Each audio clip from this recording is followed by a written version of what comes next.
Welcome to my YouTube channel. Paano ba malalaman kung clone or original ang nabili mong cellphone? Madali lamang yan. Ang sagot dyan ay nasa ating mga phone settings lamang. Kaya kung interesado ka, panoorin mo ang video na ito para meron kang matutunan. Para malaman natin na hindi clone ang ating cellphone, punta tayo sa dial pad, keypad. I-dial po natin ang asterisk,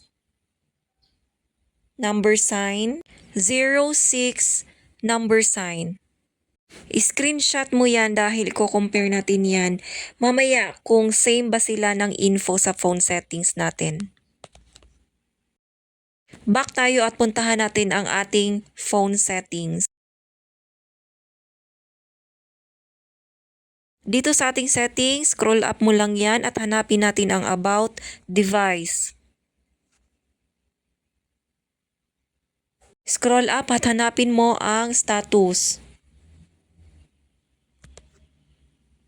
Dapat magkapareha o tugma yung screenshot mo at itong status para malaman natin na hindi clone ang cellphone mo at original mong nabili iyan. So maraming salamat po sa inyong panonood at sana po ay may natutunan.